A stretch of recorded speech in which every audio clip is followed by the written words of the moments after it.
of everything, oil, everything, and it should be prosperous. But if the government's wrong, it impoverishes the people, and so I think we should not be complacent in the United States and thinking that and taking our prosperity for granted, because if with bad government policy we can run the country into the ground, and that's just something people should bear in mind. Don't take prosperity for granted. Well, think of education. So we're ranked at the bottom of every list of the top 40. We're ranked number 40, number 38.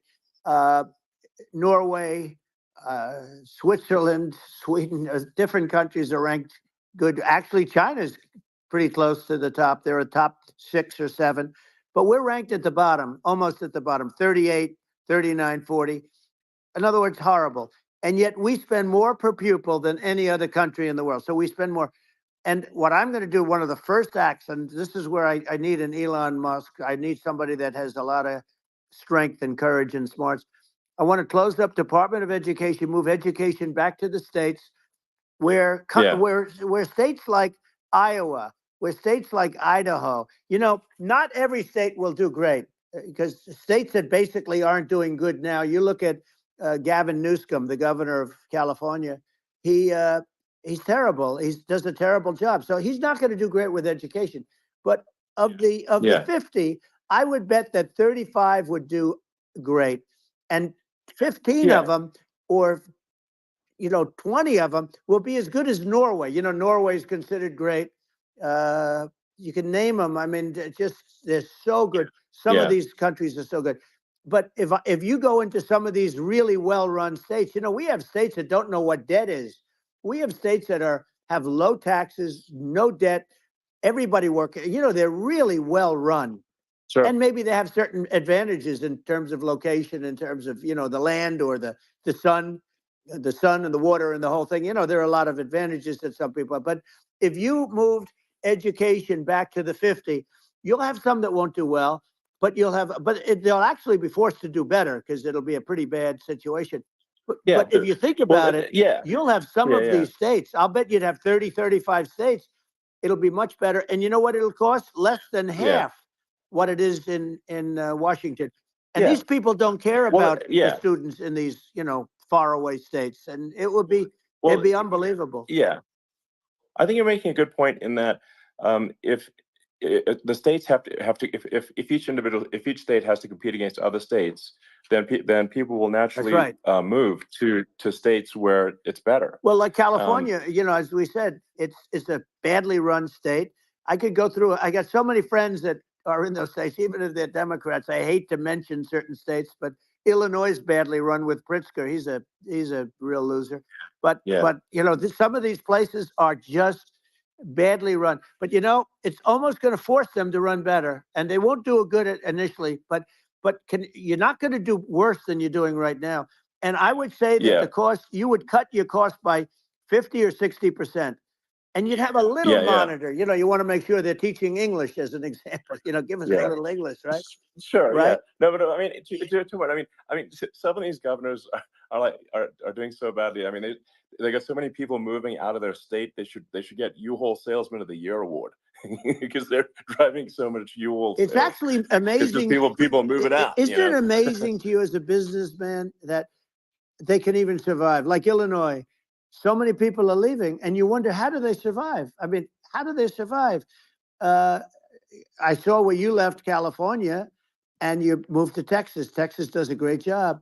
But, I mean, I just wonder, how do these states survive when big businesses, a big oil company just left California, as you know, and they moved to Texas. How do these big states survive when they lose so many businesses? And their taxes are already really high. The taxes are among the highest taxes. You almost wonder, how do they continue on? And in many cases, the governors don't do a good job, and they're crime-ridden places. You wonder, how do they continue to just go on? It's not a good situation. I mean, I think the only thing that's going to force some of these states to change is if they risk bankruptcy and they're not getting bailed out by the federal government. Right. Well, That's the only thing that's going to get them to change. You remember the area in California where they had that, where I guess somebody had sticky fingers and they stole a lot of money, and they went into a form of chapter, and it was very Yeah, nasty for yeah. a period of time. But now it's probably the most popular place in all of California. So at some point, something like that may have to happen. But the problem is, you can't penalize people that loan money to the state when you have incompetent people like a Pritzker. Look, the family didn't want him in the family business, and then he ends up being governor of Illinois. So what is he going to be? Is he going to be a great governor? And you have people. I could name every one of them. I got to know every one of Yep. these, and some are very good, and some are just horrible. Well, I think that, I mean, the larger point here too, as you're saying, like a lot of people are concerned about the economy, a lot of people are concerned about inflation, and inflation is effectively a tax on people that save money, Yeah. and for people that are working day to day, it's just a form of taxation. And if we can solve the government spending problem, we'll solve the inflation problem, which means people will have a better standard of living, and Yeah. that's a really big Well, the deal. people that got hurt worst are the people that did it the way they were taught to do it all through, their younger life and their young life and their whole life. The people that saved money and then they got no interest on their money and inflation destroyed them. And frankly, they were almost better off if they didn't do anything like that. I mean, those people have been absolutely decimated, and we're going to bring those people back and help those people. We've got to get the prices down. When I look at bacon costing 4 or 5 times more than it did a few years Sure. ago, when you look at some of the food products in grocery stores, people go, they can't believe it. They used to be able to buy a whole cart, and today, a lot of people just don't have the money. They go in and they can't buy anything. They look at Yeah, it's sticker I shock. think They call it yeah. sticker shock, right? I think it really just comes, like I said, I think it just comes down to really, I guess, two things, which is that if you solve government overspending, you solve inflation, which improves living Right. standards of the average person, and then if you deregulate, like have sensible regulations, so because a lot of the regulations are nonsensical and cause the cost to be extreme for no reason, but unless you've got effective deregulation. Like Reagan did a great job on deregulation in the 80s, but it's been 40 years since we had That's right. anyone really. I mean, during your administration, we made some progress, but I think there's an opportunity to make, I think, radical progress with sensible regulation.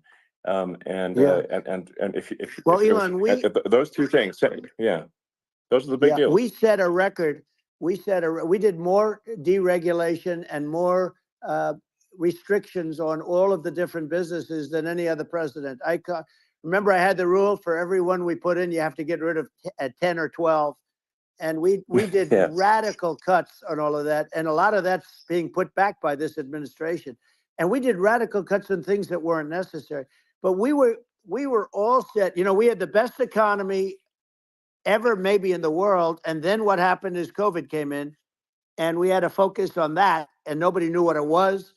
And I always say I got good marks on economy, good marks on military. We knocked out ISIS. We did so many different things. We rebuilt.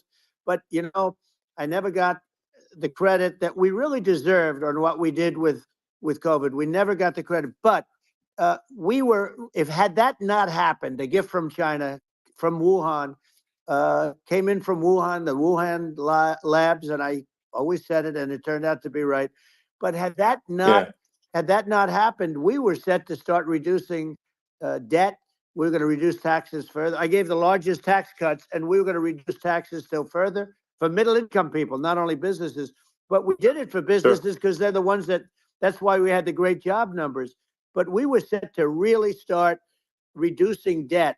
And, we're sitting on the biggest pile of liquid gold anywhere in the world, bigger than Saudi Arabia, bigger than Russia. And we were going to drill, and we were going to make so much money. We were going to supply Europe with oil. I had stopped the Russian pipeline, and we were going to supply them with oil and gas. We were going to make a fortune. And then the COVID came in, and we really had to divert. Then what happened is when they came in, we kept a lot of businesses alive. If I didn't do what we did, we would have had a 1929 type depression. But the problem is when Biden came in, he got trillions of dollars and just started spending it stupidly. You didn't need it anymore. We got over that bad period where everybody was dying and feeling, it was just not a good period. Interestingly, during his administration, many more people died during his administration of COVID than during my administration, and we really got the brunt of it. But people don't realize more people died during his administration than ours. But it diverted us from doing what I wanted to do. But we had the greatest for almost 3 years. We had the Yeah. great, and you know that probably better than anybody. So many of your friends said to me, the best years we've ever had in business were during the Trump years, and also said that African American, Hispanic American were so incredible. They were having the best. Asian American women, men, young people without a diploma, young people that graduated from the best colleges, from MIT, from the Wharton School, from all of the great colleges, Harvard. They were doing better, and people without a diploma were doing better, and everybody was happy. And then COVID came, and Sure. we had the problem is they spent trillions and trillions of dollars. They wasted. They shouldn't have taken any money, and we wouldn't be having inflation right now, which is killing our country. Yeah, yeah. Yeah, absolutely. I mean, I should probably say something about, like, maybe my views on, climate change Yeah. and oil and gas, because I think it's probably different from what most people would assume. Because my views are actually pretty, I think, moderate in this regard, which is that I don't think we should vilify the oil and gas industry and the people that have worked very hard in those industries to provide the necessary energy to support the economy. And if we were to stop using oil and gas right now, we would all be starving, and the economy would collapse. So it's, I don't think it's right to sort of vilify the oil and gas industry. The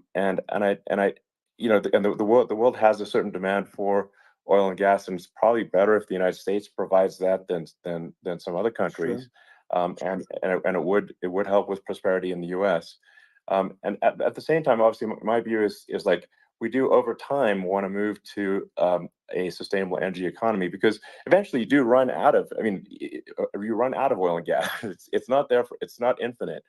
And there is some risk. I think the risk is not as high as a lot of people say it is with respect to global warming. But I think if you just keep increasing the parts per million in the atmosphere long enough, eventually it actually simply gets uncomfortable to breathe. People don't realize this. If you go past 1,000 parts per million of CO2, you start getting headaches and nausea. And so we're now in the sort of 400 range. We're adding, I think, about roughly 2 parts per million per year. So I mean, it still gives us. So what it means is, like, we still have quite a bit of time, but so there's not, like, we don't need to rush, and we don't need to, like, stop farmers from farming, or prevent people from having steaks, or Right. basic stuff Right. like that. Like you can leave the farmers alone. I agree. in How my crazy opinion. is that? Where I mean, you have farmers that are not allowed to farm anymore and have to get rid of their cattle, and the whole world is yeah, a that's little silly. crazy. But it's largely taken its lead from us. I just say, though, I've heard in terms of the fossil fuel, because even to create your electric car and create the electricity needed for the electric car, fossil fuel is what really creates that at the generating plants. And, so you sort of can't get away from it at this moment. I mean, someday you might be able to, but I do hear we have anywhere from 100 to 500 years left. Much of it hasn't even been found yet. Yeah. But there are tremendous, like Anwar. I got Anwar in Alaska approved. Ronald Reagan couldn't do it. Nobody could do it. Everybody tried. Nobody could do it. I got it approved. The first thing that Biden did was unimprove it, to get rid of it. He ended it. His secretary went in and she ended it. And what a disgrace. That's Anwar. That's bigger, or they think it could be bigger than Saudi Arabia in Alaska. Could be bigger than Saudi Arabia. But they went in and they terminated it. And I'll get it going very quickly, because not only is it big for Alaska, I mean, you talk about economic development, that for the United States, I mean, that is, they say, bigger than Saudi Arabia or the same size, and pure, really good stuff. And, they end it. So I think we have, perhaps hundreds of years left. Nobody really knows. But during that time, something will come around that will be very good. Yeah. Well, I mean, my estimate would be, a little more, aggressive than that, but it's not the sort of like we're all going to die in 5 years stuff. That's obviously BS.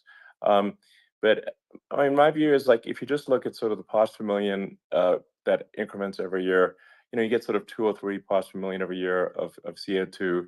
Uh, y- I mean, I think some of that it's problematic if it accelerates if you start going from two or Right. three to say 5, and then there may be some situations where you get just a step change increase in the CO2. Hmm. Um, and I think we don't want to get too close to 1,000 ppm because like that's actually makes it uncomfortable to breathe. Like just existing in 1,000 ppm CO2 is uncomfortable. That's like that's considered like an industrial hazard. Right. Just so it's that's actually you start getting headaches and stuff. So it's even without global warming, it's not comfortable to live. So you don't want to get too close to that. But I mean, I think we've got. I think we want to just move over and like, and if I don't know, 50 to 100 years from now, we're I don't know, mostly sustainable. I think that'll probably be okay. Um, so it's not like the house is on fire immediately, but I think it is something we need to move towards. And on on balance, it's probably better to move there faster than slower. But like I said, without vilifying the oil and gas industry, and without causing hardship in the short term. I think this can be done without but people can still have a stake, and they can still drive gasoline Sure. cars, and it's okay. It's like it's not. I don't think we should vilify people for it, but I think we should just generally lean in the direction of sustainability. And I actually think solar is going to be a majority of Earth's energy generation in the future, and it's certainly trending that way. Hmm. And so you get the solar power, combine that with batteries, so because obviously the sun doesn't shine at night, and then you use that to charge the electric cars, and you have a long-term sustainable solution. And that's what Tesla is trying to move things towards, and I think we've made a lot of progress in that regard. But when you look at our cars, we don't believe that environmentalism, that caring about the environment should mean that you have to suffer. So we make sure that our cars are beautiful, that they drive well, that they're fast, they're sexy. I mean, they're cool. In fact, literally, I made this sexy joke: Model S, Model 3, Model X, and Y spells out sexy. It's probably the most expensive joke out there. Right. Um, but I don't know, I like cheesy humor, So, um, but I'm a big fan of like let's have an inspiring future, and Yeah. let's work towards a better future, and we can do so without demonizing Right. people. I'm okay. You know, It's very interesting. You use the word global warming, and today they use the word climate change because you have some places that go up, and so they were getting themselves in a little trouble with the word global warming because not every place is warming. Some places are going the opposite direction. But I'm sort of waiting for you to come up with solar panels on the roofs of your cars and on the trunks of the cars, and it just seems like something that at some point you will come up with. I'm sure you'll be the first, but it would seem that a solar panel on the roofs, on flat surfaces, on certain surfaces might be good, yeah, at least in certain areas of the country where you have the world sure, where you have the sun. But I would think, and I have no idea because that's not my world, but I would think that this would be something that would be interesting. But the one thing that I don't understand is that people talk about global warming or they talk about climate change, but they never talk about nuclear warming. And to me, sure, that's an immediate problem because you have, as I said, 5 countries where you have major nuclear, and probably some others are getting there, and that's very dangerous. That's where you need a strong American president because you don't want to have this proliferation. But you have 5 countries and getting more. China is much less than us right now, but they're going to catch us sooner than people think. They're way lower. Russia and us are number one, and I mean, we're sort of tied.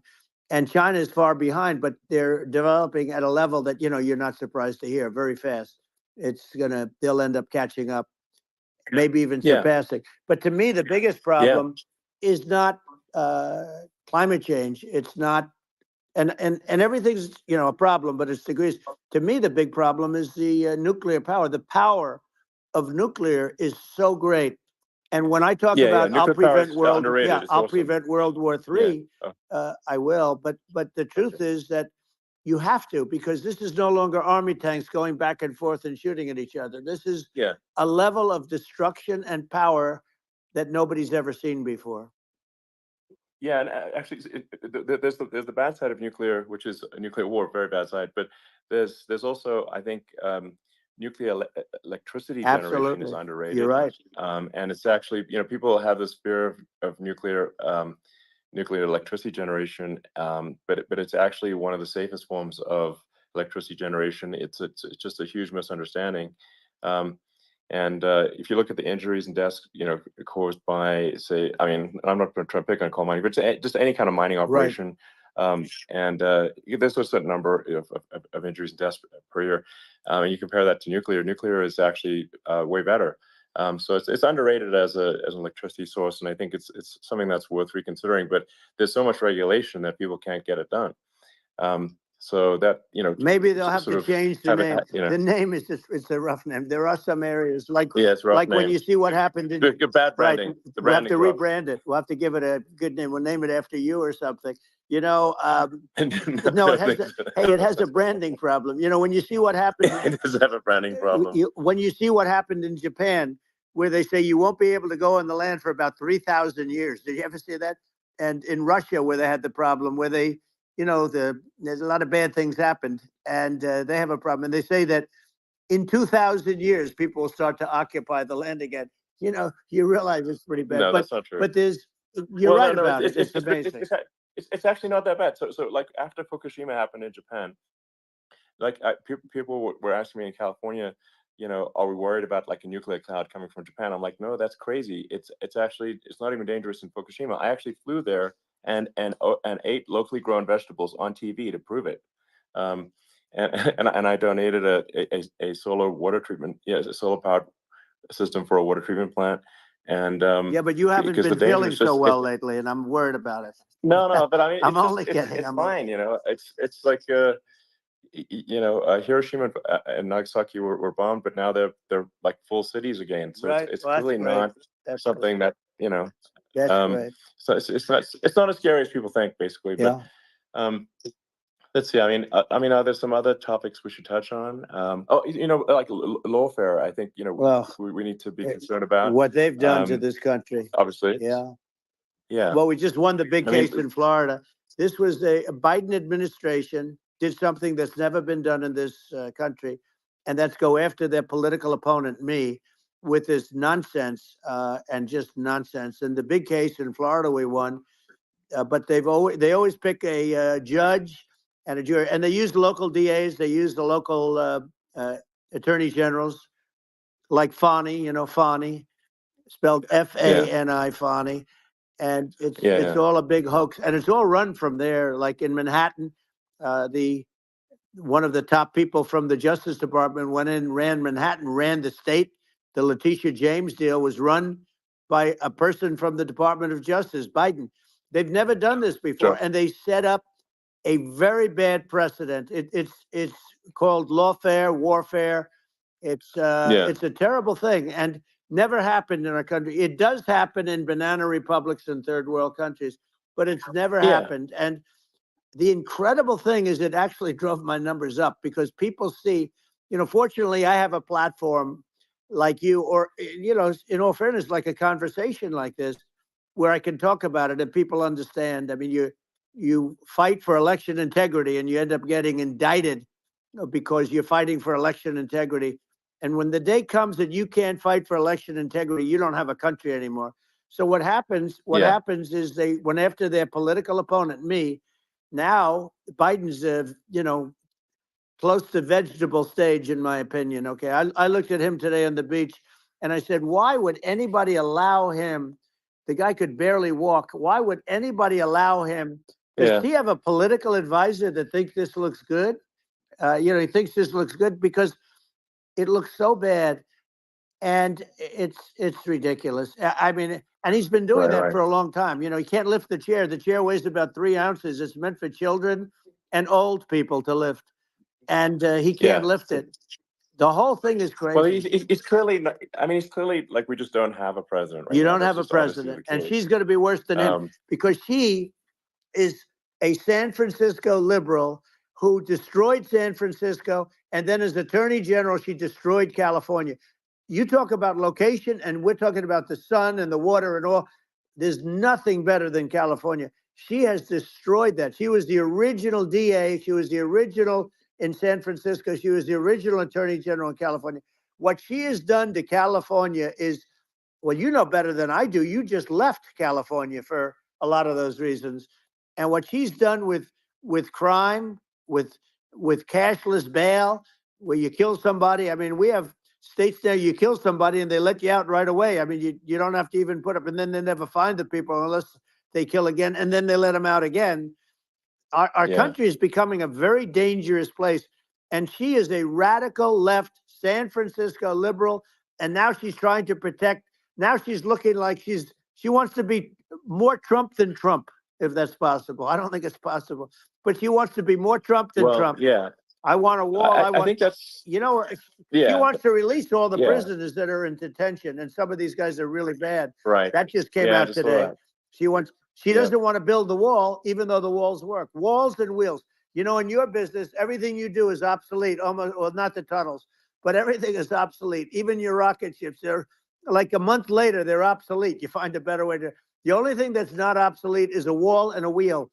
And the wall, I built hundreds of miles of wall, and that's why we had such good numbers. I was going to add 200 yeah, miles. We bought it. We could have flipped it up in 3 weeks, and they sold it for 5 cents on the dollar. That meant, I said, wow, that means that they actually do want to have open borders. She wants to have open borders, and now she's going like she's tough on the border. It's such a lie. yeah. This is simply not Yeah, true. This is simply no, not and true. everybody Yeah, knows it's it's simply not not true. true. It's a disgrace that she can Yeah, say it. no, I mean, obviously, what's happening sort of overnight is they're rewriting history and making Kamala sound like a moderate when in fact she is far left, like far left. Worse than Bernie Um, Sanders. She is considered yeah, more liberal by far than Bernie Sanders. She's a radical left lunatic. And if she's going to be our president, very quickly, you're not going to have a country anymore. And she'll go back to all of yeah, the things that she believes in. She believes in defunding the police. She believes in no fracking, zero. You don't. Now all of a yeah, sudden she's saying, no, I will. I really want to see fracking. If they got in, the day she got in, she'll end fracking. And by the way, if people didn't think that, the lunatics that really believe in that, uh, they won't vote for her. Like the yeah, Palestinians and Israel. She is so anti-Israel, and she's bad for both. Biden actually did something that was impossible. Both sides hate him. Both sides. That was a hard yeah, thing to do. Unification. yeah. No. I mean, Netanyahu came to give a talk to a joint Senate and House sitting, and I was there, and Kamala stood him up. What does that say? I think it's highly That's disrespectful. And I say, if you're a Jewish person or if you believe in Israel, if you're a person that, is a very pro-Israel, if you vote for her, it's worse than Biden. And Biden was bad. But if you vote for her, you ought to have your head examined. And you see tonight, I mean, as we're doing this, I'm seeing reports coming that they expect an attack tonight or tomorrow from hundreds and maybe thousands of rockets.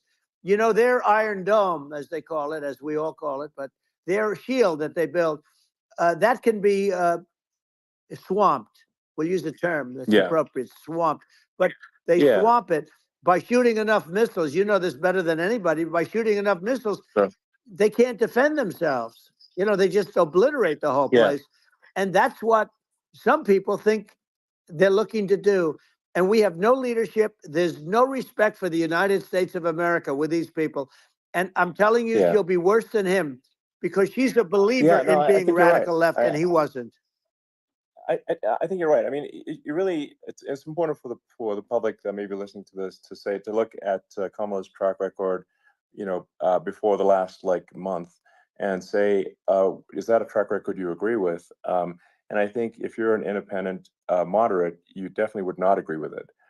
because it is her behavior has been far left, and we're seeing just an overnight propaganda attempt to rewrite history and make it sound like Kamala is moderate when she in fact is not moderate. Well, So I her think that running mate approved, signed into legislation, tampons in boys' bathrooms. Okay, now that's all that's I have weird. to hear. Tampons in That's boys' weird. bathrooms, and that means she Yeah, believes in that too. I mean, yeah, that's she not picked okay. this guy because he was the closest to her. A lot of people thought she'd pick sort of the opposite, but she picked an anti-Israel radical left person. But she is far worse, they say, than Bernie Sanders. If we have her as a president, if we have a Democrat at this moment as a president, I don't think our country can survive. I think it's a massive. I think we're in massive trouble, frankly, with the Kamala administration, and that's my honest opinion. And I think really it's essential that you win for the good of the country for this election. And I mean I'm just stating my opinion. Now you may have seen this, but I got a letter from the EU Commission, like saying, to not have disinformation on the like during this discussion that we're having, like, and there's a lot of attempts to do censorship and to force censorship even on Americans from other countries, and what do you think about that? Well, I know the European Union very well. They take great advantage of the United States in trade, as you know. We, through a different forum, NATO, we protect them. And yet, if you build a car in the United States, you can't sell it in Europe. You just can't sell it. It's impossible. The same thing with our farmers. Our farmers find it very difficult to do business. We have a deficit with them of $250 billion, which people don't know. It sounds so nice, the European Union, but let me tell you, they're not as tough as China, but they're bad. And I let them know it. And that's probably why they notified you. No, they don't treat our country well. We defend them, with Ukraine. So we're in for 250 billion, and they're in for about 71 billion, and they have the same size. If you add up the European nations that in terms of an economy, it's about the same size. Wouldn't you say, as us? And they're in, Yeah, and they're in much greater risk. They're right there. We have an ocean separating us from, in this case, the enemy would be Russia. It used to be for the yeah, Soviet Union, but let's assume they're close enough. And what happens is uh, they're in for 70 something million. I think even less than that, billion, and we're in for about 250 billion, and it could be a lot higher than that. And I say, why aren't you going to equalize? Why aren't they paying what we're paying? And they're in much more, it's much more important for them because of the fact that, they're right near there.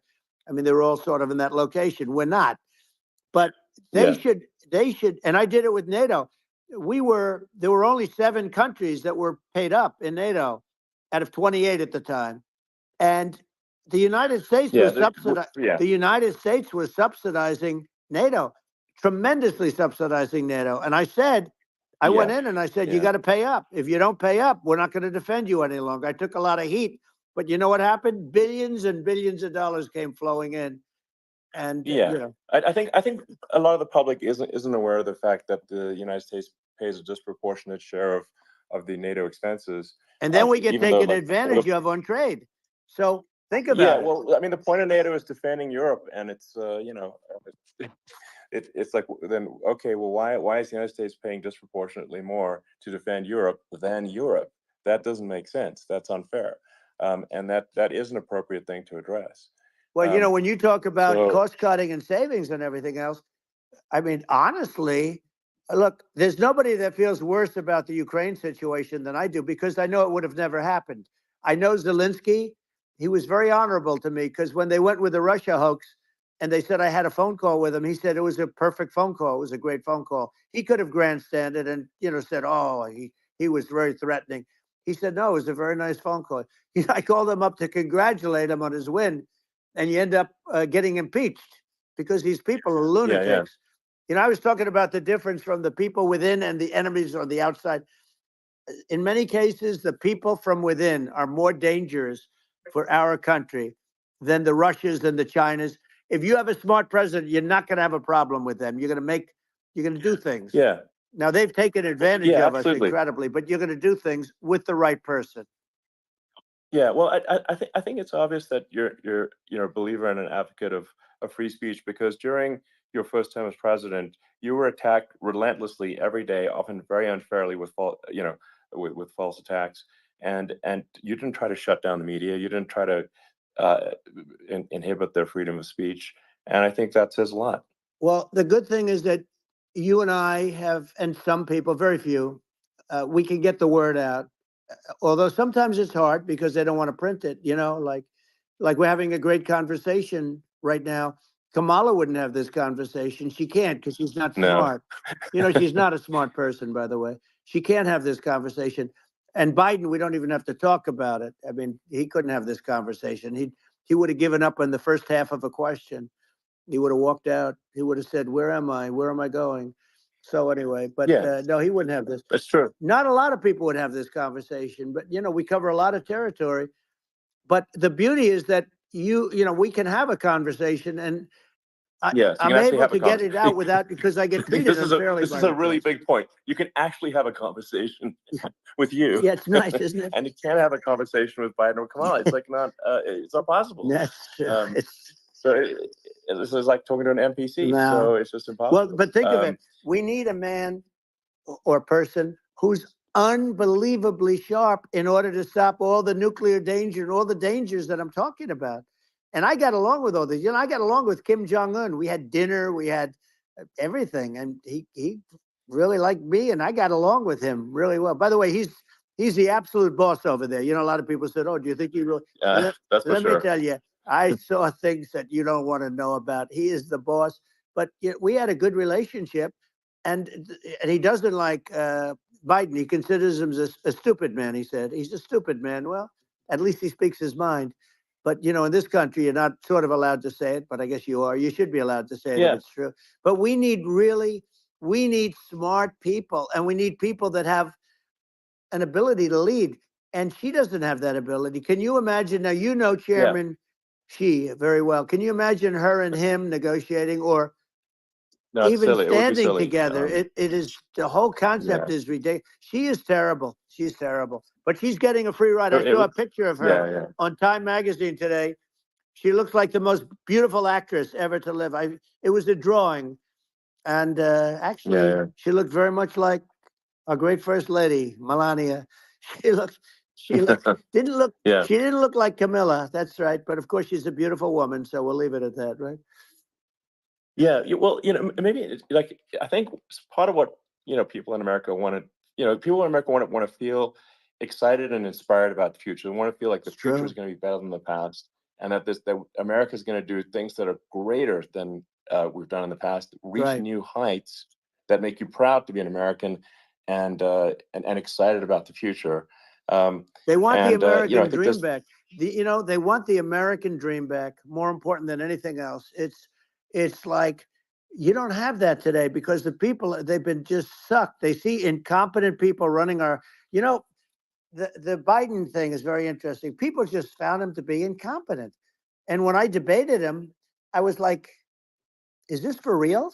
It was. Yeah, it was just absurd. But I think there are like some grand projects that we could do. I mean, I think like we could build a base on the moon. We could send American astronauts to Mars. We could build high speed connections that are more advanced than anything else in the world between our cities, so people have fast transport. It's possible to solve traffic with tunnels. We've we already made great progress in Vegas doing that, and and just do things that are exciting and inspiring and make the future feel like it's better than the past. Well, I saw what you did in Vegas, and I'll tell you, it was amazing. I got to see. I took a big glimpse at it, and it's incredible. It's incredible, and you could do that all over. You could do that all over. It's deep. Yeah, you don't even need much structure. Assuming you're in the right area. No, it's straightforward. It's amazing. So I think we could do some things that like China's got incredible high-speed rail between its cities, but I think it's actually possible with tunnels if with deregulation, with an ability to actually where it's like legal to actually do the tunnels. Then you could have high-speed tunnels that are actually better than anything else in the world for high-speed transport between cities, and that would be something that Americans can say, "Wow, okay, we've got something that's cooler than anyone else in the Yeah. world." That's the kind of thing that makes you proud to be an And American. much safer than surface trains where there is a danger there, with people, with crazy Yeah, people. It's much safer, much better. And, it's sad because I've seen some of the greatest trains. I find it fascinating. And I've seen the systems and how they work, and the bullet trains, they call them, I guess. And yeah, they go unbelievably fast, unbelievably comfortable with no problems. And we don't have anything like that in this country, not even close. And yeah. it doesn't make sense that we don't. Doesn't make sense. Yeah, and I think also like there's I'm kind of hopping on the excess regulation, but I think something that um that I think people can generally understand is that what happens with laws and regulations is that there's more and more of them every year, and unless there's a process to clean them up, eventually everything becomes You're right. illegal, and that actually it slows down the development of new technologies. I mean, if you take the sort of like I think there's room for some reform at the FDA Yeah. for Yeah. improving the speed with which we approve drugs that could help save lives and improve people's Yeah. lives. I worked very hard on that. We got that down yeah, to the lowest number ever, and we got therapeutics approved in the FDA that people can't even believe the speed. But I took them on. I don't think they like me too much, but I got things approved in the FDA at numbers that they wouldn't believe. And it's a very bureaucratic group. Actually, it's a fine group of people in many cases. I got to know a lot of them, but I was pushing them really hard for Regeneron, for so many different things that were really pretty amazing. But the FDA takes too long. It's 12 years to get a product approved. I got it down to 4, and I yeah, got some things done very quickly. But it's really something that is going to have to be worked on because it takes too long. Just takes too long. yeah. It just takes too long, and it's you end up in the same with the approval, but it's just it takes years instead of something that I think could potentially take Yeah. months, and that improves people's lives. I Yeah. think and but I just wanted to hop on this point that like there has to be an active process for reducing rules and regulations, because otherwise they just keep building up every year, and Yep. you get like hardening of the arteries, and eventually everything's illegal or takes forever, and then we just we just ossify as a society. We can't make any Yeah. progress, and that's it's a really big Well, deal. Elon, just So getting back to the FDA for 1 second, I got something done called Right to Try. This is where you can go in, and if you're terminally ill, you can use a space age, medicine or whatever it may be. We have the best doctors, the best labs in the world. We really do. And but people would go to other countries because you couldn't use the product, even if they thought it worked, because it's going through the FDA. I got it approved yeah, where you can yeah, you basically you look, nobody wanted, the doctors didn't want it because of the liability, the country didn't want it, our country, because they didn't want to get sued. These are people terminally ill. The insurance companies didn't want it, and the pharmaceutical companies, nobody wanted it. I got everybody into a room, and we came up with an agreement that you won't get sued. And also, they didn't want it on their record. If somebody's terminally ill and they die after taking a drug, they didn't want that on their record. So we set a separate list. Somebody was, so it wouldn't count as a negative. yeah, Okay. And as you know, we got it yeah, done. We have saved Right to Try. They've been trying to get this done for 58 yeah, years. And it sounds simple, but it wasn't, because, the insurance companies, nobody wanted it, but we got it done. sure, Somebody signs, you sign a document that you're not going to sue the insurance companies, the country, you're not going to sue anybody. And we got it done. And we're saving tens of thousands of lives. Right to Try. Hopefully you never need it. But if you yeah, do, you don't have to travel to Asia. People, right, if they had money, they go to yeah, Asia, they go sure, to Europe. If they don't have money, they go home and die. That's what happened. They'd go home and yeah. die. Well, I mean, and actually, to give Europe some props here, it's like if a drug is approved in Europe, which has a crazy amount of regulations, it should obviously be approved in the US. Yeah. I mean, they get more regulations than we do. So why would a drug be approved in Europe and not in the US? That's crazy. Well, we did it. We did something that really, they've been trying to do it for 50 years, and they just couldn't get it done, and I got it done. And it's really something. But you're right. Some people go to Europe because a drug isn't approved here, but it's approved in Europe, and it's a drug that, generally speaking, would work. It's pretty crazy. Absolutely. You're right. And I think so long as people are properly informed of the pros and cons, and like these are the risks, this is the risk, and like you make your own decision. That makes sense. Well, I think just, in sort of closing up, and by the way, I'm looking at the numbers. You got a lot of people listening. I hope you don't get nervous, because you got a lot of people listening to you right now, like 60 million or something. What is that number? It's crazy. It's amazing how you can see that right away. How many? What is the number? Wow.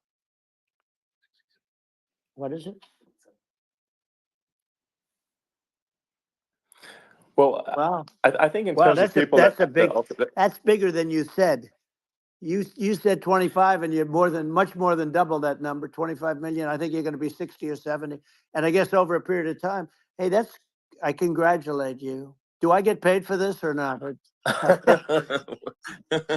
Well, I think actually in terms of the number of people that will hear this conversation over the next few days to weeks, it's going to be hundreds. That's what they say. Yeah, that's good. Well, look, it's an honor. I just asked this: are you better off now, or were you better off when I was president? Nobody's better off now. People, we put out polls on that, and nobody's better off now. Inflation has killed it. And, they also feel very unsafe. You look at what's going on with a lot of different things. You look at the riots we had at the colleges over, it's ridiculous, but all of the riots, they just feel unsafe. And now they really feel unsafe because you have a new form of crime. It's called migrant crime. I call it Biden migrant crime. Maybe I'll call it Kamala migrant crime. But with all these things, I always try to get to the ground truth by just asking people. And my mom lives in New York, and I was like, Mom, have any of your friends, been attacked or assaulted? And she said, yeah, 3 of her friends in 3 separate incidents were assaulted just in recent months, just walking around the streets of New York. And I said, well, what happened to the people that assaulted them? Oh, nothing. They got away. They just know they always get away. Nothing's going. And they don't even bother reporting it because they know that they're not going to, people are not going to get prosecuted. They just let, violent criminals out in New York. The only one that gets prosecuted is Donald Trump. They prosecute Trump. Yeah, it's just obviously messed up. Oh, it's terrible. If violent criminals are getting off scot-free, and meanwhile the New York spending massive resources prosecuting you. And it's like, what's this, and I think the sort of sensible public looks at this and says, what the heck's going on here? This is obviously abuse of the legal system. The legal system is supposed to be protecting the public from violent criminals. And it should be obviously allowing the public to make their own decision about who should be president, as opposed to, some, legal case. Once they start this precedent, because this can go on with the next one. This is a very bad precedent, what they're doing in terms of, going after their political opponent. And that's all it is. It's going after their political opponent. And then you get a judge who's, a strong Democrat. And I'm being nice when I say that, in many cases, crooked as hell. But you get a judge and you go into an area where a Republican gets 3 or 4% of the vote. And, you'll have a jury pool with people that hate Republicans or hate. It could also be the other way, though, because it could start the other way in areas where they hate Democrats. And you get into a Pandora's box. It's a very dangerous thing for this country, and a very dangerous thing even for the state. New York City is losing. New York City and state lose a lot of business over what they did to me, because these people say, we don't want that to happen to us. That's no justice system. You have an unfair system of justice, and it's costing New York State a tremendous amount of money. People are leaving and companies are leaving, and they won't come back. So, all of that stuff is important. But the economy now is the big thing, and we can turn that economy up so fast, and people are going to be back again. We're going to get rid of inflation. I think there's a lot of opportunity. Right. Absolutely. So And I just I want think to I I want think to congratulate you. You've done an amazing job. You have definitely got a fertile mind. You know, we can talk. You and I can talk about well, rockets and it's kind of you to say thank well, you. tunnels. We can talk about tunnels and rockets and electric cars. So many things. And now you're into the AI, and that's going to be another beauty, I'll say. So Yeah. it's an amazing thing you've done, Elon. It's an amazing thing, and I Well, congratulate you. I mean, thank you. And well, I mean, I just say here, here's to an exciting, inspiring future that people can look forward to and be optimistic and excited about what happens next. And that's the kind of future that I think you will bring as president, and that's why I endorse you. Well, I appreciate that. That endorsement meant a lot to me. Not all endorsements mean that much, to be honest. Your endorsement meant a lot. And, we have a phrase, make America great again. It's pretty simple, but it really says that we want to make America great again. And we can do it. We can do it now. But if we were going to suffer another 4 years like we've suffered for the last 4 years, I'm not sure the country can ever come back. That's how bad it is. It's so bad. We have to do a lot I of think that's a things. very real Yeah, risk. it's a big That's a risk. very real risk. Yeah. And it's I'd just like to note to people listening, like I've not been very political before, and if you look at my record, I've actually been. I'm not like sometimes they try to paint me as like a far right guy, which is absurd because I'm like making electric vehicles and solar and batteries helping with the environment, and and I actually I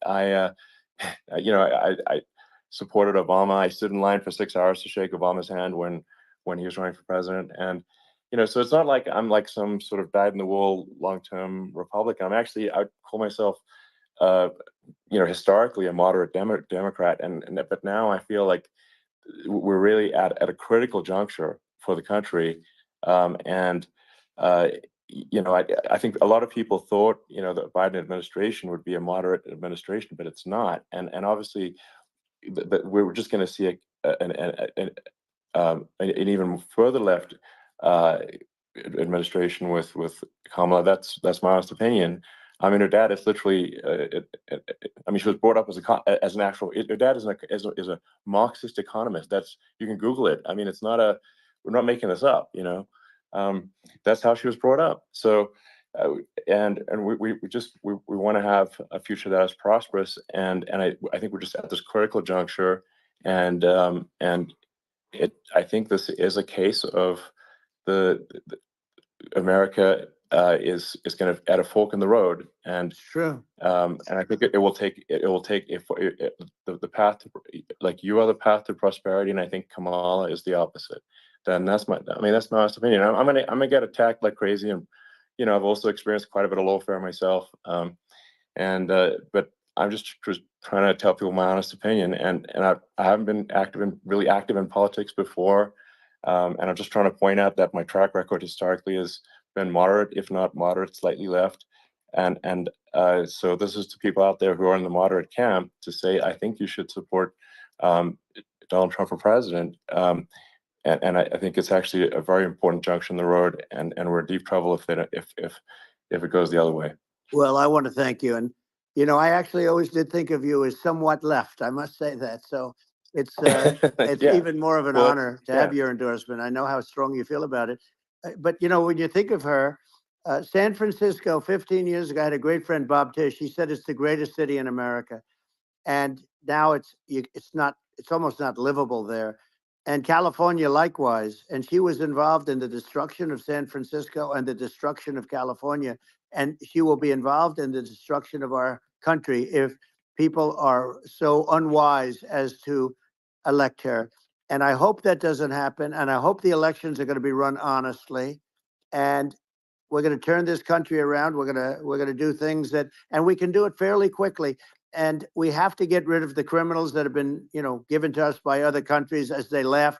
They laugh at us. They think we're stupid to accept these people. These are radical, stone cold killers in many cases and terrorists. And they're in our country by the hundreds of thousands. Yeah. And we have to take them out.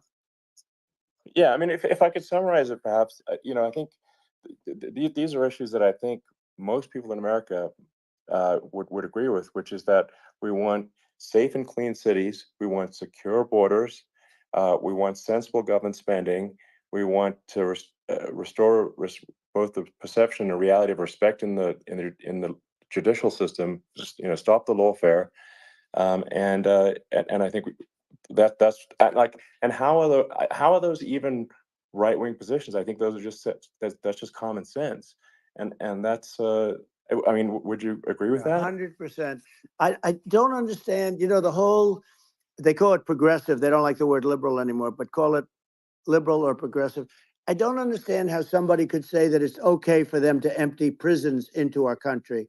And again, I told you their crime Yes, rates definitely all not over the world okay. are going way down, which makes sense. In fact, the next time what we'll do is, if something happens with this election, which would be a horror show, we'll meet the next time in Venezuela, because it'll be a far safer place to meet than our country. Okay. So we'll go, you and I will go, and we'll have a meeting and dinner in Venezuela, because that's what's happening. Their crime rate's coming down and our crime rate's going through the roof. And it's so simple. And you haven't seen anything yet, because these people have come into our country and they're just getting acclimated. And they don't know about being politically correct law enforcement or lack of law enforcement. And our police, I have to just end with this. We have great police. We have great law enforcement, but they're not allowed to do their job. They have to be able to do their Yeah. job without being destroyed. Well, absolutely, and it's obviously demoralizing if you're a police officer risking your life to arrest violent criminals who could kill you and do kill you sometimes, and then you arrest a violent criminal, and then the DA doesn't prosecute, and that's let the guy out. Yeah. Well, then, like, why should a police officer risk their life uh, to arrest a violent felon Well, even worse, if Elon, nothing's going to happen? even worse, they prosecute the police officer. They go after it and they prosecute the police officer, and they take away his pension. They take away his Yeah. job. He loses his family. He loses his house. Well, I thought it was very telling, like incredibly telling, that when there was that case where sort of a gang of thugs beat up police officers. I think it was in Times Yep. Square in New York, and and then nothing happened to those guys. They were let out, zero bail, and I think a bunch of them were given free tickets to California. Well, what is I mean, that is a gross indignity against the United States, and that's how, I mean, this is insane. Like, have we lost all pride? What that how can such a thing be allowed to occur? I've never seen anything. You know? We see where they get shot. It's a very dangerous profession, but it's something they're very proud of, and they want to be able to do their job. But I've seen them get shot. I've seen a lot of things, but I've never seen where these guys are standing in the middle of a big street, everybody watching them, and they're literally boxing, like punching, stand up fighting a police officer. There were two of them, and Yeah, yet about six yeah, of yeah. these guys, and they're punching the hell out of them. And in their own country, they would be dead if they did that. They'd be shot. Yes. They would be shot instantly. And they come from these countries, and it's taking them a while to realize that we don't do that in this country. But in their own country, Yeah. if they stood on a street and had a fight with a police officer, they would be shot. There's no political correctness, and it's such a sad, Yeah, it's such a sad thing to see. And that's the reason you have yeah, crime, by the way, yeah, because we don't do anything about yeah. it. Yeah, we just cannot have a situation where our police officers are beaten up on camera by a gang of illegal immigrants, and then nothing happens to the guys that beat up the cops. I mean, and they're let out. This is Well, we're going to unacceptable. change it, and we're going to get them out of the country. When I first got involved, they said you couldn't get them back to these countries. You couldn't take them back. In the case of Guatemala, Honduras, El Salvador, some others, you couldn't get them back. And I said, really? Oh, you can't get them back? Because under Obama, he couldn't get them back. They'd fly them in, and they'd put planes on the runways in these countries so you couldn't land a plane. They'd bring them back. And the generals told me, sir, we can't bring them back. The countries won't accept MS-13 gang members. They won't accept them. And I said, really, how much do we pay these various countries in terms of economic aid, which is also somewhat ridiculous? And the answer was $750 million. I said, good. Tell them they're in default. They're delinquent. We're not paying them anymore because they won't accept it. And you know what happened? They all called me, every one of them. They said, we would be honored to take them back, sir. We would be honored.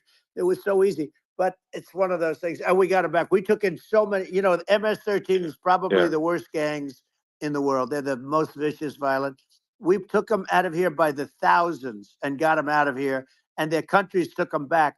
And because I said, you're not getting any more economic aid, And once I said that, they were nice. They wouldn't take them back for Obama. Yeah. They wouldn't take them back for anybody. And now we have a problem because we have this guy, and they don't take him back anymore with Biden because they don't respect him. Yeah. It's just gotta be done. We just can't have uh whether they're citizens or not citizens. We can't have, because they won't prosecute citizens either, not just illegals. So uh that if it's you can't have violent, repeat violent offenders that are not that don't get incarcerated, That's right. because they will obviously, by definition, continue to hurt people. And I think where part of this comes from is that there's and I do sort of consider myself liberal in some ways. I mean, it's just that you want to have empathy for Right. people. Obviously, you want to have empathy for people. I totally agree with that. You want to have empathy, but you also have to have empathy for the victims of the criminals. And if you just have empathy for the criminals, it's actually shallow empathy. It's not real. You're not thinking. You have one layer deep empathy. You got to say, like, what if you don't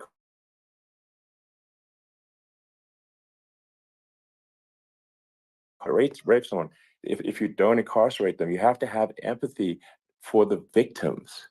And there's a lack of empathy for the victims of the criminals, and too much empathy for the criminals. It doesn't make sense. That's why you want to have deep empathy for society as a whole, not shallow empathy for That's right. criminals. And we have to give our police officers the dignity and the respect that they deserve. And we have to let them do their job. They can do a great job, but we have to let them do their job. And if we don't do that, it's going to all disappear. There's never been a society like this where you're allowed to do anything you want and nothing happens. And I'm talking about violent crime. And it's going to get more violent because these are really, really violent people. And we're going to get them out of our country, and we're going to get them back to because they were sent here by the presidents and by the various people that run those countries. And I know every one of those guys, and they're smart people, and they're streetwise people. And they really think that the USA is stupid. They think we're run by stupid people, and they happen to be right. But when I was there, we had no problem. We got them out. We took out thousands of MS-13 gang members. We brought them back.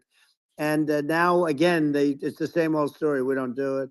And they actually gave them a big increase in aid. They raised it up to billions of dollars, and they get nothing for it. So, it's. I hope everybody's going to vote for Trump, and we're going to get this country straight. Yeah. And I didn't need this. I, I'm like you. I didn't need this. I had a very nice yeah. life. I didn't need to go through Yeah. court systems and go through all the other stuff and run at the Sure. same time. I have to run. I have to go through fake trials with, in some cases, corrupt judges, totally corrupt judges. I didn't need it. I had a nice life. I have great locations. I have beautiful oceans that I have places. But I felt it was important. And if I had to do it over again, you probably think I'm crazy for doing it, actually. But if I had to do it over again, I would have done it over again, because this is so much more important than me or my life. We're going to save this country. This country is going down. And these people are bad people that we're running against, and they're liars. They make statements. They do things that are so bad.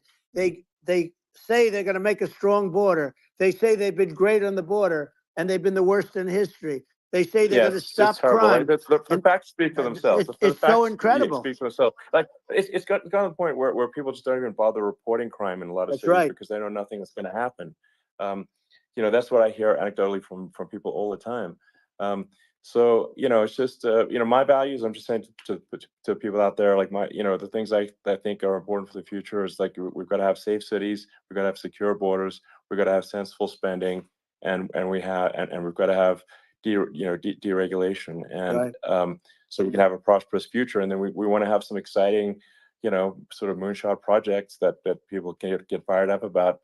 And that's the future I'm looking for. And I'm pro environment, but I'm not against. I'm not like, I don't think we should vilify the oil and gas industry, because they're keeping civilization going right now.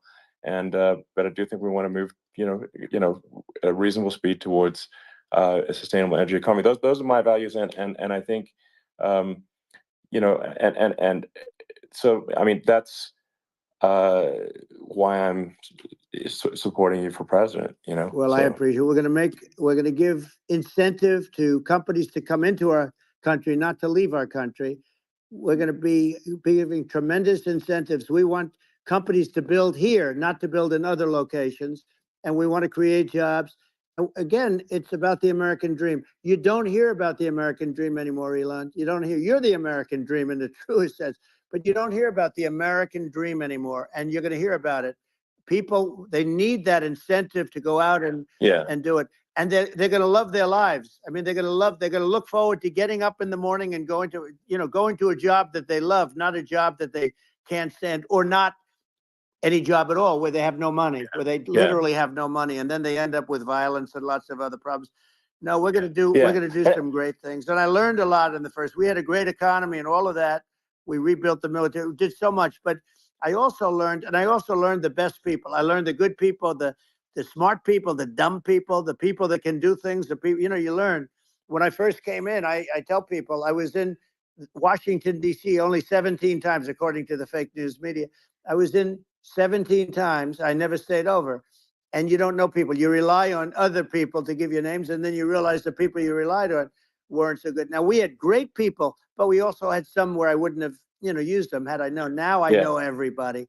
And I think we're going to really turn things around fast. We have no choice. Otherwise, we're not going to have a country. And I really appreciate this. To me, it's been a lot of fun being with you. You're an amazing guy. You've done an incredible job and a great inspiration to people, a great inspiration. And I hope you keep going and just continue to do well. And we're going to have a big election coming up. And I think November 5th will be the most important day in the history of our country. I think that election will be the most important election.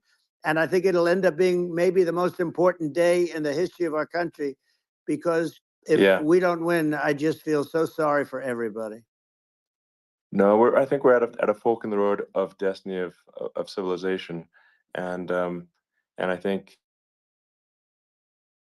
we need to take the right path, and I think you're the right path. So I think that's what it comes down to. Thank you very much, Elon. It's a great honor, and we'll do it again sometime. And it's been really fun, and I hope you got a lot of viewers. I hear you got a lot, but I hope you got a lot.